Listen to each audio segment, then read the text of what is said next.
The guard's hand moved to her sidearm before conscious thought caught up. A human. Standing in the Queen's outer garden. Impossible. Kaleth had served the throne guard for 11 cycles. She'd memorized every species in the known galaxy, studied their anatomy, their weaknesses, their tells. Humans didn't exist. They were myth. Children's tales told in dark rooms about monsters who burned worlds and refused to die. The figure stood motionless near the fountain, hands visible, posture non-threatening. Male. Young. Dark hair. Wearing some kind of fitted uniform she didn't recognize. His eyes met hers across 30 meters of manicured pathway, and something in that gaze made her skin prickle. North Garden, she subvocalized into her calm. Contact. Unknown species. Possibly hostile. Her partner Sharera's response crackled immediately. Classification? Kaleth's mouth went dry. Unable to confirm. Resembles mythological human. Requesting immediate backup and xenobiology team. Silence. Then, repeat last. You heard me. The human hadn't moved. Hadn't reached for a weapon. Hadn't fled. Just stood there watching her with an expression she couldn't read. The morning light caught something metallic on his chest, not a weapon. A badge of some kind. Protocol said to neutralize unknown contacts within the palace perimeter. Protocol said anything that bypassed their sensors was a threat. Protocol said fire first. But Protocol had been written by beings who'd never heard stories of what happened when you fired first at a human. I'm not armed, the human called out. His voice carried clearly in the still air, speaking perfect high galactic without an accent. I need to speak with Queen Ishvara. It concerns her daughter. Kaleth's second hand joined the first on her weapon. On your knees. Hands behind your head. Now! He complied smoothly, dropping with practiced ease that suggested military training. No hesitation. No wasted motion. She approached in a wide arc, weapon trained on his center mass, every nerve screaming that she was making a terrible mistake, but unable to say which choice was the mistake. The princess left the palace 2 hours ago, he said calmly. She took a private transport to the lower districts. Alone. You haven't noticed yet. Ice flooded Kaleth's veins. She triggered her calm again. Palace security confirmed Princess Lythera's location. The pause lasted 3 heartbeats too long. Princess is in her chambers, came the response. Morning meditation. Undisturbed. Visual confirmation? Another pause. Door is secured from inside. Heat signature confirmed. The human's expression didn't change. Check the thermal reading against her baseline. It's a decoy. She left through the maintenance tunnels. Section 7. The same route she's used 4 times this month. Kaleth's weapon didn't waver, but her mind raced. The princess had been restless lately, asking strange questions about the outer territories, reading histories of the old expansion wars. But surveillance showed her in her rooms every morning. Every single morning. How do you know this? Because I've been watching, he said simply, waiting for the right moment. And that moment is now, because she walked into something she can't walk out of alone. Why should I believe anything you say? Because you already do. His eyes held hers. You felt it. The discrepancies. The gaps in the patrol logs. The princess asking questions about places she shouldn't know exist. You felt it and dismissed it because your sensor said everything was fine. Kaleth's calm erupted. All units, confirm princess location. Visual confirmation required. This is not a drill. The human waited while organized chaos flooded the channel. Reports coming in. The princess's chamber sealed. Override codes failing. Heat signature confirmed but wrong. 0.3 degrees too cool. Movement patterns too regular. A recording. A very good recording, but a recording nonetheless. She's in the Undercity, the human said quietly. District 47. The old industrial sector. She went looking for answers about the stories her grandmother used to tell her. About the species that used to be. About humans. Humans are myths. Yes. He smiled, but it didn't reach his eyes. We worked very hard to become myths. Safer that way. For everyone. Commander Thexal's voice cut through the calm chatter. All units, Princess is missing. Lockdown protocol. Guard Calith, report your status. She kept her weapon trained on the human. North Garden. In custody of an unknown contact who claims to have information on the princess's location. Species? Her jaw clenched. Claims to be human, sir. The silence that followed felt like the moment before an explosion. Impossible, Thexal said finally. Secure the contact. Do not let it leave your sight. We're coming to you. The human's expression shifted slightly. Sadness, maybe. Or resignation. Your princess has approximately 40 minutes before the people who have her realize she's not just some curious noble. When they understand who she actually is, they'll either ransom her or kill her. Probably kill her. Too complicated otherwise. Who has her? The recidivists. The ones who still remember the old empire. The ones who want it back. He paused. The ones who've been planning this for 3 years. Calith's mind raced through the implications. The recidivists were splinter cells. Terrorists. Unorganized and ineffective. Except, what if they weren't? What if they'd been underestimated because someone wanted them underestimated? You could be one of them. If I were one of them, we wouldn't be having this conversation. The princess would already be dead and the palace would be burning. He met her gaze steadily. I'm here because your queen once did something kind. A long time ago. For someone who had no reason to expect kindness. And because that little girl reading stories in the garden doesn't deserve to die for her grandmother's secrets. Boots on stone. Multiple units converging. The human didn't tense. Didn't prepare to fight or flee. Just remained kneeling, hands visible, waiting. Last chance. Calith said, Why are you really here? Because, he said softly, the queen will know my face. And, when she sees it, she'll understand that the debt has come due. And, she'll have to decide if the truth is worth her daughter's life.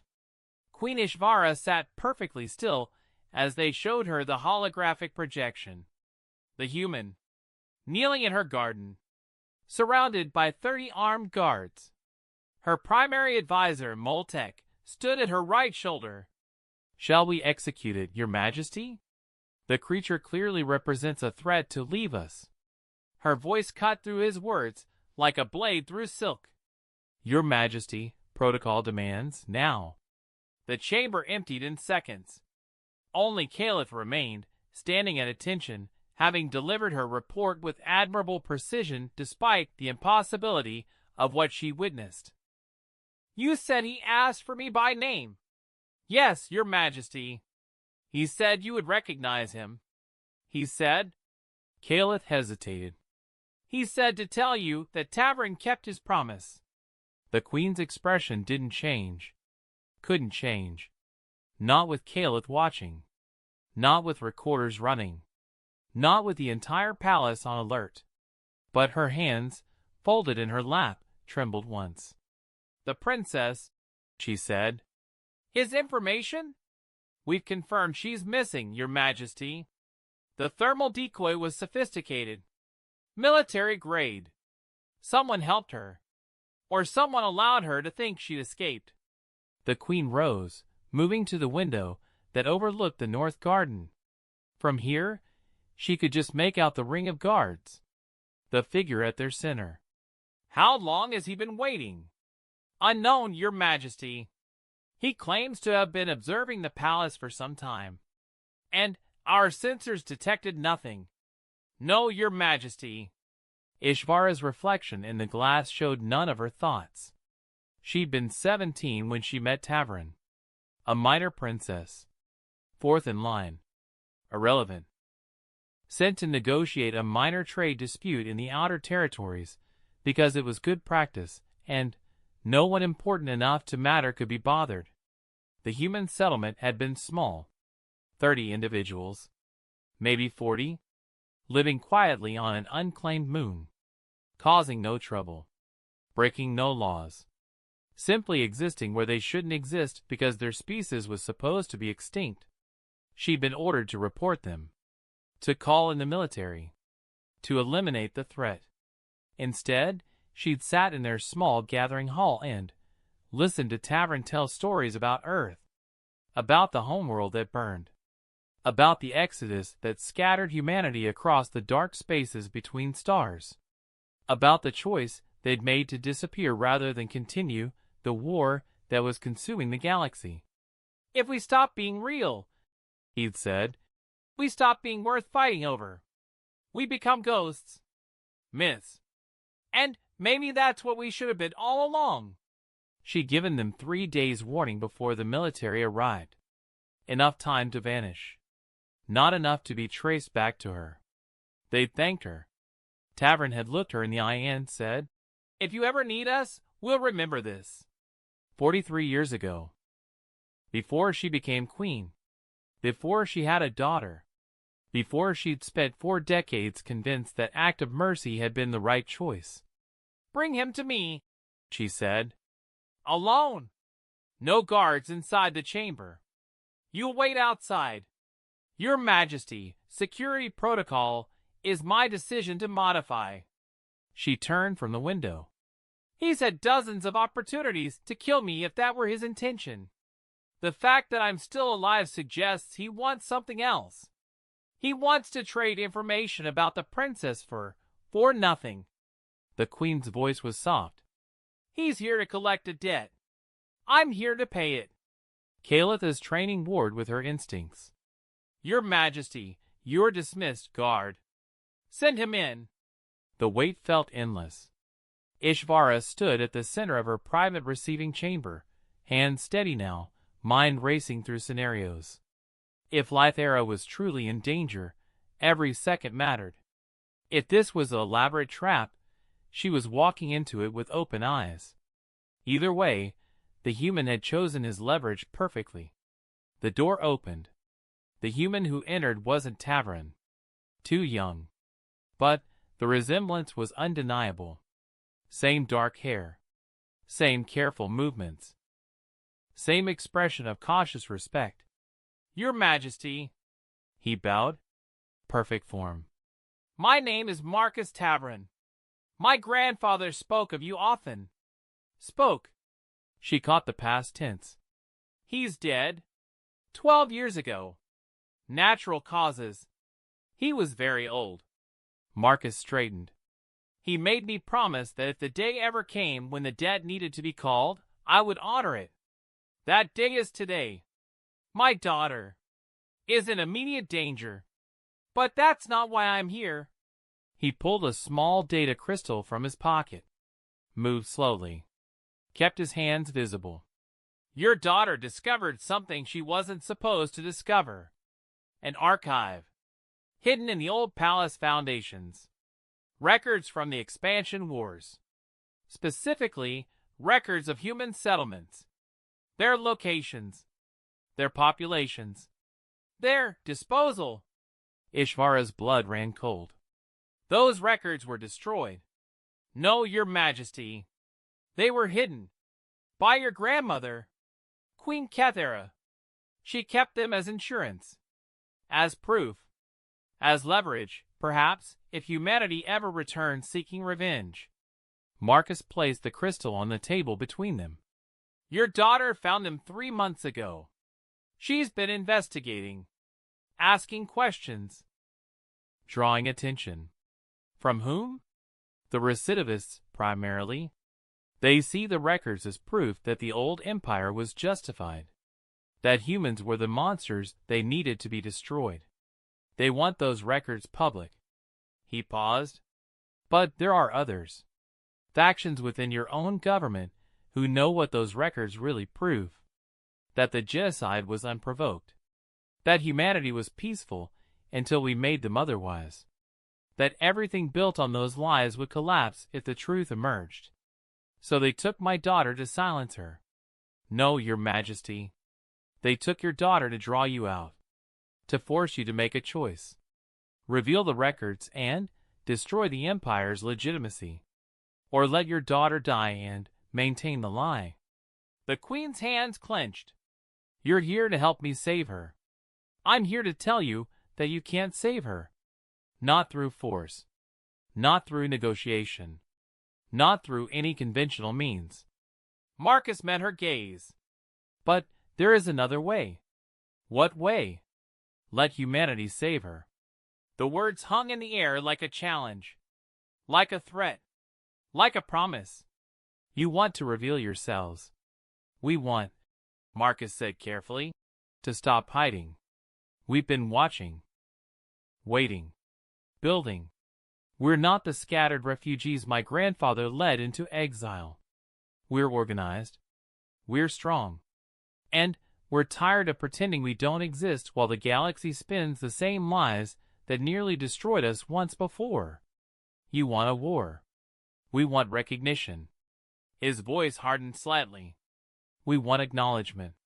We want the truth to matter more than convenient fiction. Your daughter was willing to risk everything for that truth. The question is whether you are.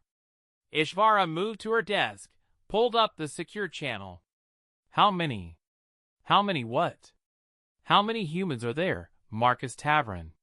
He smiled. It wasn't a comforting expression. Enough. That's not an answer. It's the only answer I can give until you decide whose side you're on. I'm on my daughter's side. Then you're on ours. Because the only way to save her is to make her too valuable to kill. To make her the symbol of reconciliation. The bridge between humanity and the Empire. He picked up the data crystal, held it up to the light. This contains everything. Not just the locations of the old settlements, but the proof of what was done. The orders, the executions, the lies. My grandfather spent 40 years compiling it. Your daughter spent 3 months verifying it. Now you need to decide what to do with it. If I release this, the Empire collapses. If you don't release it, your daughter dies. And the Empire collapses anyway.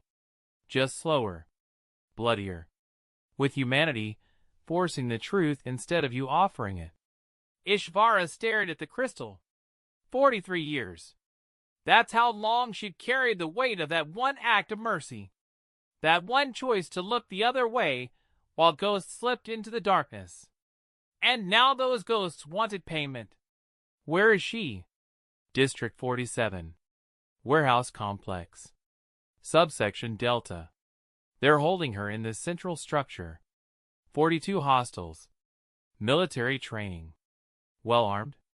They're expecting a rescue attempt. They have kill orders if anyone breaches the perimeter. Then how? You don't breach. You negotiate. You offer them what they want. The records. Public release. Full disclosure. In exchange for your daughter. Marcus's expression softened slightly. But you do it with us standing beside you. You do it with humanity stepping out of the shadows. You do it by making peace more profitable than war. And if I refuse, then I leave. Your daughter dies. The records get released anyway, but without your endorsement, without your control. Civil war follows. Millions die. And humanity watches from the darkness, waiting to inherit whatever's left. He placed the crystal on her desk. My grandfather said you were brave. He said you chose compassion over duty. He said if anyone could lead the galaxy through the truth, it would be you. I hope he was right. The Queen picked up the crystal. It was warm, heavy with the weight of history. If I do this, I need guarantees. I need to know humanity won't exploit the chaos, won't attack while we're vulnerable. You have my word. Your word against the future of the Empire. My word, Marcus said quietly, backed by 3,000 ships, 5 settled worlds, 17 million people, and 40 years of preparation for this exact moment. We don't want war, Your Majesty. We want home. We want to stop hiding. We want our children to know their own history. Help us, and we'll help you build something better than what came before. Ishvara closed her eyes. Saw Lythera as a child, reading in the garden, asking questions about the old stories, about the monsters in the dark, about whether they were really monsters or just misunderstood. How long do I have? They expect your response in 6 hours. After that, they start sending pieces of your daughter to motivate you. Then, we don't have time to waste. She triggered her calm. Commander Thexel, assemble the High Council. Emergency session. Immediate. She looked at Marcus. You'll stand with me when I tell them. Yes, Your Majesty. They'll want you dead. I know. They'll want me dead, too. I know. He smiled slightly. My grandfather said that's how you know you're doing the right thing. When the easy choice is behind you and all that's left is the necessary one. The Queen moved toward the door, then paused. Your grandfather. Did he ever regret running? Hiding? Marcus considered the question. He said every day. He said every time he taught a child to be silent about what they were, a piece of him died. He said the cost of peace was dignity, and he'd paid it willingly. But he hoped, one day, someone would give him change. I'm sorry for what was done to your people. I know. That's why we're here talking instead of fighting. He followed her into the corridor where Caliph waited, weapon ready, expression controlled. But sorry doesn't save your daughter. Action does. So let's act. The High Council chamber filled within 20 minutes. 15 members. Representatives from every major sector and species. All looking at the Queen with expressions ranging from concern to suspicion. All aware that something unprecedented was happening. The human stood beside her throne. Unarmed. Calm. Staring down beings who'd been raised on stories of human savagery. Counselors, Ishvara began, we face a crisis. My daughter has been taken by recidivist forces. They demand the release of classified historical records in exchange for her life. Records that, if made public, would fundamentally challenge the legitimacy of our empire's founding. Moltek leaned forward. Your Majesty, with respect, we do not negotiate with terrorists. We have military assets, which will result in Princess Lythera's immediate execution. The Queen's voice was ice. No. We will not take that path. We will take another one. An unprecedented one. We will do what we should have done 40 years ago. She triggered the holographic display. The data crystal's contents spilled across the chamber. Records. Coordinates. Orders. Images. The systematic destruction of humanity's scattered settlements. The lies told to justify it. The truth that had been buried. The chamber erupted. Marcus stood silent while council members shouted. While accusations flew. While some demanded his immediate execution and others called for the Queen's removal. He waited until the chaos peaked, then spoke. My name is Marcus Tavern. His voice cut through the noise. Not loud, but absolutely clear. I represent the human collective. 3,000 ships. 17 million citizens. We've been watching you. We've been waiting. We've been hoping you would choose truth over comfort. Your princess chose truth. Now your queen chooses truth. The question is whether you will. We should execute you where you stand. Someone snarled. You could try. Marcus's expression didn't change. But that won't save the princess. Won't stop the recidivists. Won't prevent these records from being released. All it will do is guarantee that when the truth comes out, humanity is your enemy instead of your ally. You threaten us? I inform you. There's a difference. He looked around the chamber. You built an empire on a lie. That humanity was violent, dangerous, unstoppable. That we had to be eliminated before we eliminated you. But the truth is simpler and sadder. We were refugees. Survivors of our own homeworld's destruction. We asked for sanctuary. We offered cooperation. And you gave us annihilation. The historical records show what the victors wanted them to show. Marcus's voice hardened. But we kept our own records. Our own memories. Our own truth. And we waited for the right moment to share it. That moment is now. Ishvara raised her hand. Silence fell. The choice before us is simple, she said. We can continue the lie and lose everything. Or we can embrace the truth and build something new. I choose truth. I choose my daughter. I choose peace. Those who stand with me remain seated. Those who don't, the door is behind you. No one moved. Then here is what we will do, the queen continued. We will release these records publicly, with full transparency and acknowledgement of what was done.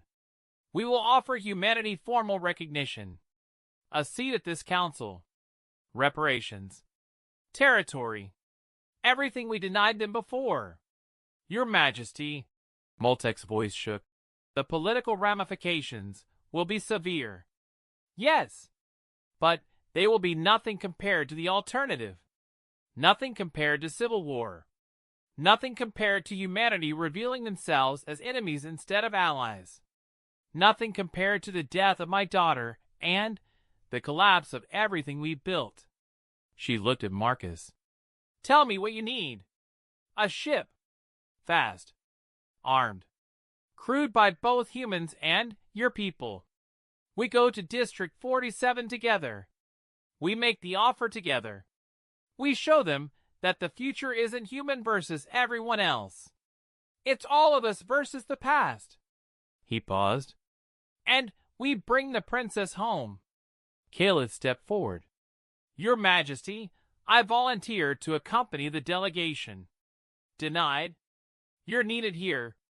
Respectfully, Your Majesty, I'm the only person in this room who's actually spoken to the human. Who's seen him act with restraint when he could have acted with violence? Who knows he's telling the truth? She met the queen's gaze. And I'm the one who failed to protect the princess. Let me help fix that. Ishvara studied her guard. Saw the determination. The guilt. The same choice she herself was making, reflected in younger eyes. Permission granted. She turned to Commander Thexel. Assemble a team. Mixed species. Make sure humanity is represented. You have 2 hours. Your Majesty, 2 hours, Commander. My daughter doesn't have more than that. The council dissolved into organized chaos. Preparations. Arguments. Plans within plans. Marcus stood calmly at the center of the storm, answering questions, providing specifications, coordinating with efficiency that suggested this wasn't improvisation. This was choreography. Decades in the making. Caleb found herself standing beside him as the chamber emptied. You knew she'd choose this, she said quietly. I hoped. Hope isn't certainty. Your people. The 3,000 ships. They're close, aren't they? Close enough. If this goes wrong, it won't. He looked at her. Because we're not going to let it. You're going to help me save the princess. I'm going to help you save the empire. And together we're going to prove that the old stories were wrong. That humanity isn't the monster. We're the mirror. We reflect what you show us. hate for hate, but also hope for hope. That's optimistic. That's survival. He smiled slightly. We've been at this a long time, Guard Caliph. We've learned that the best way to win a war is to make peace more attractive than fighting. So that's what we're doing. Making peace irresistible. 2 hours later, they stood in the belly of a fast attack cruiser. Mixed crew. Human and, Briari and, Kaith and, Moltheri and others. All looking at each other with varying degrees of suspicion and curiosity. All armed. All ready. Marcus addressed them simply. We're going to save a princess and prevent a war. Some of you hate humans. Some of you hate each other. Today, none of that matters. Today, we're all just people trying to do the right thing. So let's do it. The ship launched toward District 47, toward the warehouse complex, toward the hostage situation that would determine the future of the galaxy. Caliph checked her weapon. Beside her, a human soldier did the same. Their eyes met. No words. Just a nod of mutual understanding. The future was coming. Fast and inevitable. All they could do was meet it with courage. The warehouse district sprawled across 15 square kilometers of abandoned industrial structures. Rust and decay. Shadows that swallowed sensor sweeps. Perfect territory for those who wanted to remain hidden. The cruiser set down 2 blocks from the target complex. The team deployed in silence. 20 soldiers. Mixed species. All professionals. All aware they were making history with every step. Marcus led them through the darkness, with the confidence of someone who'd mapped every centimeter in advance. Caliph followed, weapon ready, senses screaming. This felt wrong. Too easy. Too quiet. They're watching us, she murmured. Of course they are. Marcus didn't slow. They want us to reach the perimeter. Want us to see what they're protecting. Want us to understand the cost of refusal. They rounded a corner. The central warehouse rose before them. Lights blazing. Armed guards visible on every approach. And, hanging from the main entrance, a holographic display showing Princess Lythera. Bound. Defiant. Alive. For now. A voice boomed across the empty space. Queen's delegation. You have 5 minutes to deliver your response. Will you release the records, or will you bury your daughter with them? Marcus stepped forward. Alone. Hands raised. We'll release the records, he called out. Publicly. Completely. With full context and acknowledgement of what they prove. In exchange, you release the princess. Unharmed. Immediately. Silence. Then laughter. Harsh. Disbelieving. You think we're stupid? You think we believe the Empire will actually follow through? I think, Marcus interrupted, that you're recidivists. True believers. You want the old Empire back. You want the glory days when conquest was policy and expansion was destiny. You think these records prove humanity was the threat that justified everything. He paused. But you're wrong. These records prove humanity was the victim. And I'm the evidence that victims don't stay victims forever. Movement in the shadows. Whispers. Confusion. You're human? I'm human. I'm also the representative of 3,000 warships currently in orbit around this planet. I'm also the person who's offering you a choice. Stand down. Release the princess. Accept that the old empire is dead and something better can take its place. Or refuse. And discover exactly how dangerous humans can be when we stop pretending we don't exist. Caliph tensed. This was the moment. Either the recidivists would see reason, or everyone would die in the next 30 seconds. A figure emerged from the warehouse. Tall. Scarred. Wearing the insignia of the old imperial military. You're bluffing. If humanity had 3,000 ships, we'd know.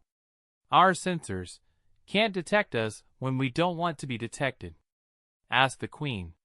Ask her about the human settlement she found 40 years ago. Ask her how they vanished without a trace when the military came looking. Ask her if she thinks we've been idle all this time.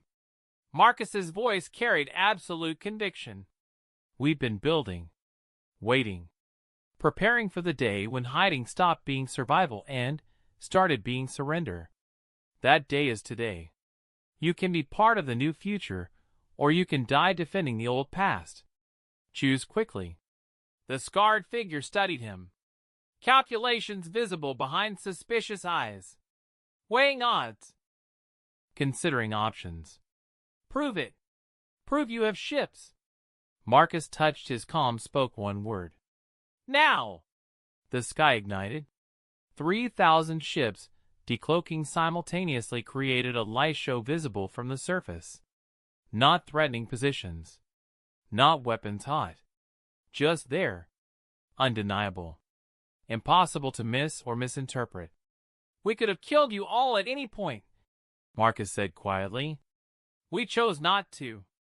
We chose to wait for this moment. For the chance to make peace instead of war. Don't throw that away. The scarred recidivist leader stared at the sky. At the evidence of his own irrelevance. At the future he couldn't prevent.